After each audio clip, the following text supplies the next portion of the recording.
नमस्कार साथियों, मैं राजेंद्र आप सबका स्वागत करता हूं अपने YouTube channel astrology based on लघु पराशरी में। आज मैं लग्न स्थित मंगल के फल बता रहा हूं और इस वीडियो के बाद यह स्पष्ट हो जाएगा कि विभिन्न लग्नों के लिए एक ही जगह पर एक ही भाव में स्थित मंगल या कोई भी ग्रह अलग अलग तरीके के फल देता है। और इस वीडियो के बाद आप इस तरह का कोई भ्रम अपने मन में नहीं पालेंगे जो ऐसी किताबों ने, ऐसे वीडियोज ने और ऐसे गुरुओं ने डाल रखे हैं जो किसी भाव व्यक्तित्व में बैठे हुए ग्रह के आधार पर कुछ फलादेश बताते हैं और वह फलादेश लग्न पर आधारित नहीं होता, सदैव एक ही तरीके का होता है। मंगल के कारकत्व हैं साहस, उत्साह, क्रूरता और उतावलापन। मंगल अगर लग्न में बैठा हुआ है तो व्यक्ति साहसी होगा, उत्साही होगा, क्रूर स्वभाव का होगा और उसमें उतावलापन होगा। काम जल्दी से जल्दी खत्म करने की आतुरता उस व्यक्ति में होगी। मंगल की दृष्टि होती है चौथी, सातवीं और आठवीं। चौथी दृष्टि चौथे भाव पर जाएगी अगर वह लग्न में बैठा हुआ है, सातवीं दृष्टि सातवें भाव पर जाएगी और आठवीं दृष्टि आठवें भाव पर जाएगी। इसका मतलब हुआ कि लग्न में बैठा मंगल व्यक्ति के व्यक्तित्व, उसके शरीर के अतिरिक्त उसके चौथे भाव मतलब मां, भवन, गाड़ी, वाहन के साथ साथ आठवें भाव के फल भी व्यक्ति को प्रदान करेगा अपनी दशा महादशा में। ये जो भी फल देखने को मिलेंगे ये विशेष करके मंगल की दशा महादशा में देखने को मिलेंगे। अब 4 लग्न में ले रहा हूं, 4 लग्नों में आप ये देखेंगे कि अलग अलग तरीके का फल मंगल दे रहा है। पहला है मेष लग्न। मेष लग्न में क्या होगा? मेष लग्न का मतलब हुआ व्यक्ति का जन्म जिस समय हुआ उस समय पूर्व दिशा में मेष लग्न उदित हो रही है, इसलिए व्यक्ति की जो कुंडली बनाई जाएगी उसके प्रथम भाव में मेष लग्न का अंक 1 लिख दिया जाएगा।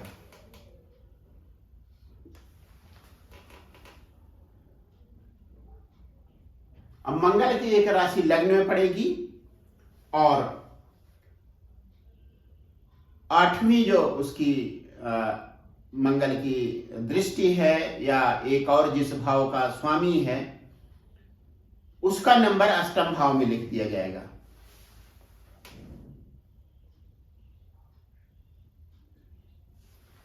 मंगल मेष और वृश्चिक 2 राशियों का स्वामी है, मतलब इस कुंडली के लिए, मेष लग्न की कुंडली के लिए मंगल लग्नेश है और अष्टमेश है। अब यह फल कैसे देगा? ये तो मैंने बता दिया आपको कि यह लग्न के फल देखा। लग्न के जो फल होते हैं, लग्न वाले भाव से संबंधित जो विषय होते हैं उनके फल देगा। अष्टम भाव से संबंधित जो फल होते हैं वे देगा। ये दोनों फल विशेष करके देगा क्योंकि इन भावों का स्वामी है वह। इसके अलावा चौथे, सातवें और 8वें के भाव के भी फल देगा। 8वें के 2 तरीके के फल होंगे।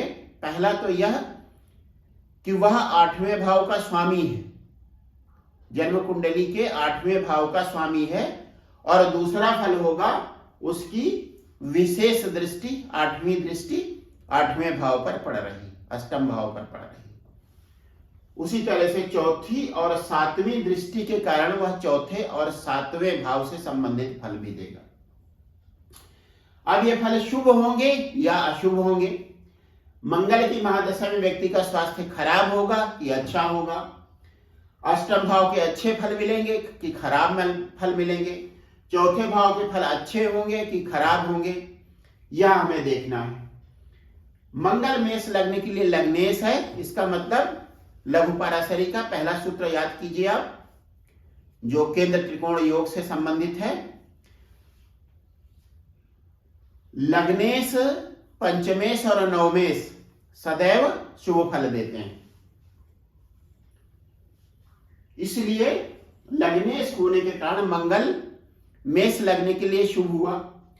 अष्टम भाव एक तटस्थ भाव है। तटस्थ भाव का स्वामी अपनी दूसरी राशि, उसकी जो दूसरी राशि होती है उसके अनुसार से शुभ या अशुभ फल देता है।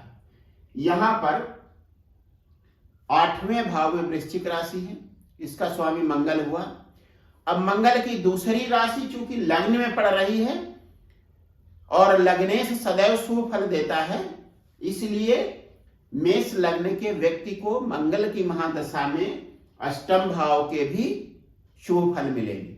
मतलब उस व्यक्ति का झुकाव योग, प्राणायाम, तंत्र आदि की तरफ होगा।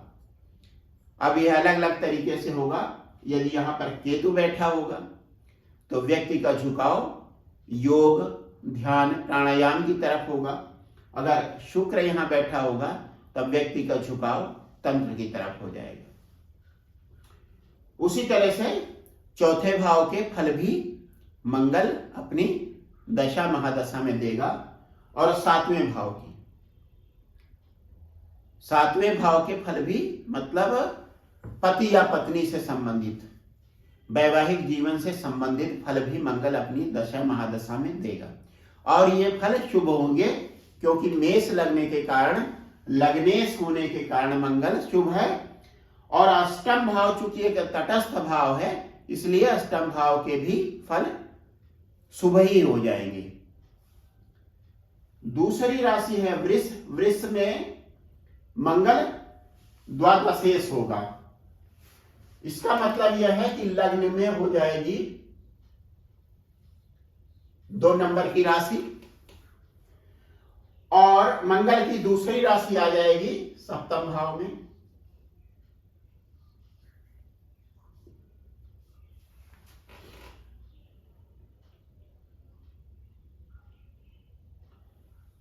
मंगल की पहली राशि होगी द्वादश भाव में और लग्न की राशि वृष लग्न में आ जाएगी। मतलब वृष लग्न का नंबर 2 लग्न में आ जाएगा। अब इस केस में मंगल द्वादशेश हो गया और सप्तमेश हो गया।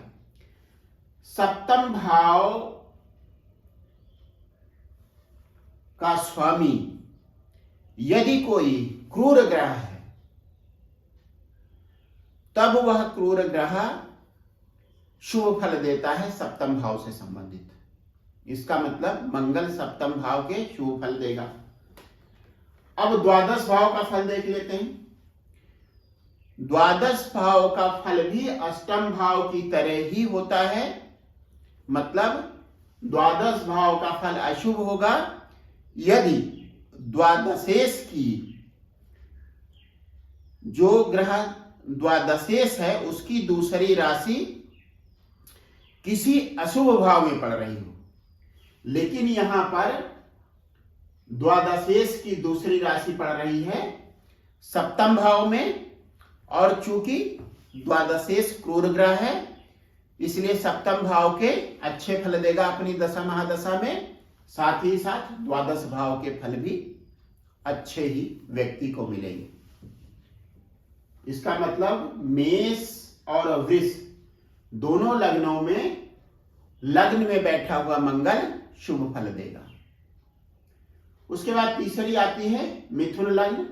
मिथुन लग्न में मंगल एकादशेश है। मतलब 11वें भाव में मंगल की मेष राशि आएगी और मंगल की दूसरी राशि आएगी 6ठे भाव में।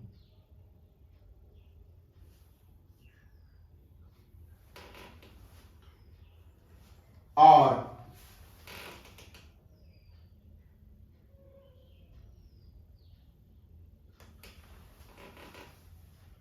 मिथुन राशि का अंक लग्न में आ जाएगा। इसका मतलब हुआ मिथुन लग्न का मतलब यह हुआ कि व्यक्ति का जिस समय जन्म हुआ उस समय पूर्व दिशा में मिथुन राशि उदित हो रही थी, इसलिए उसका अंक 3 लग्न में लिख दिया गया। मंगल लग्न में है इसलिए मंगल को लग्न में दिखा दिया गया। और मंगल की एक राशि मेष एकादश भाव में पड़ेगी, इसलिए वहां पर मेष राशि का अंक 1 लिखा गया। दूसरी राशि छठे भाव में पड़ रही है वृश्चिक, छठे भाव में वृश्चिक का अंक 8 लिख दिया गया। अब यहां पर 8 जहां पर लिखा है, मतलब वृश्चिक राशि जहां पर है छठा भाव, हर तरह से व्यक्ति के लिए अशुभ होता है। 3, 6 और 11 सदैव अशुभ फल देते हैं। ये भाव और इसके भावेश सदैव अशुभ फल देते हैं। इसका मतलब हुआ खस्तेश होने के कारण मंगल अशुभ हुआ।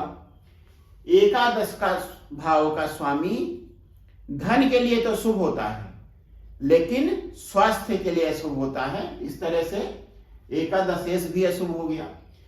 एकादशेश खस्तेश मंगल मिथुन लगने के लिए सबसे ज्यादा अशुभ ग्रह होता है।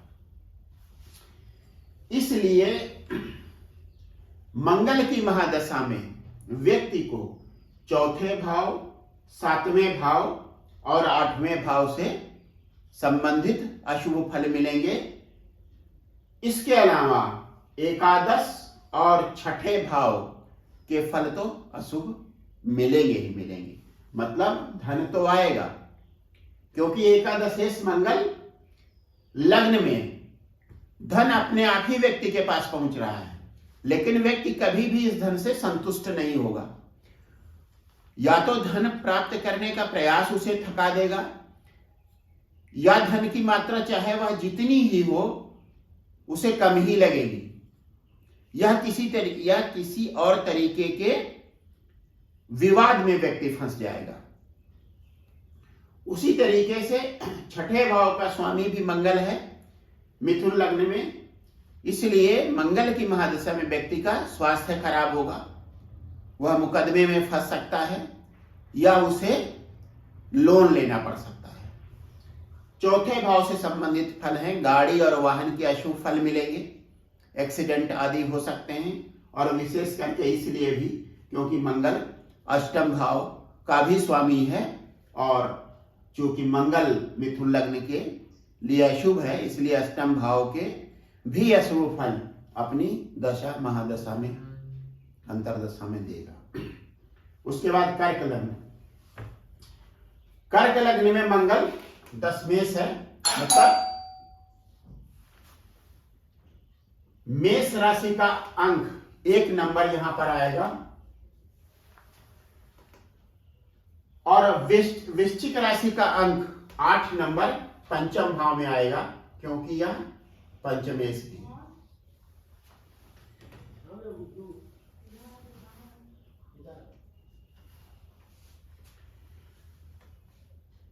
मंगल कर्क लग्न में दशमेश है और पंचमेश है, मतलब एक केंद्र का स्वामी है और एक त्रिकोण का स्वामी है। यदि कोई ग्रह केंद्र और त्रिकोण दोनों का स्वामी होता है तो वह उस लग्न के लिए बहुत ज्यादा शुभ हो जाता है, और ऐसे ग्रह को योग कारक कहा जाता है।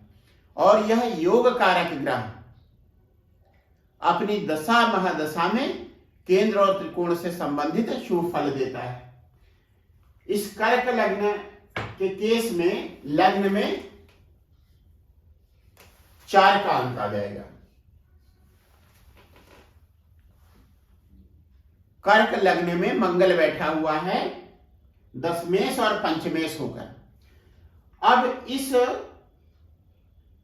दशमेश पंचमेश मंगल का एक ही दोष है, इसकी स्थिति बहुत अच्छी है, यह योग कारक है, लेकिन बहुत कमजोर है क्योंकि अपनी नीच राशि कर्क में है। अब इसका क्या कोई उपाय है, कोई परिहार कुंडली में ही हो सकता है? हो सकता है।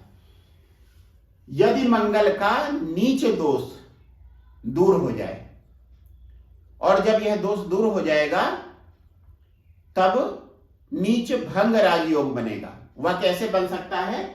एक स्थिति इस तरह से बनेगी, जब नीच मंगल की नीच राशि जहां मंगल स्थित है उसका स्वामी या उसमें उच्च का होने वाला ग्रह उसी भाव में बैठा,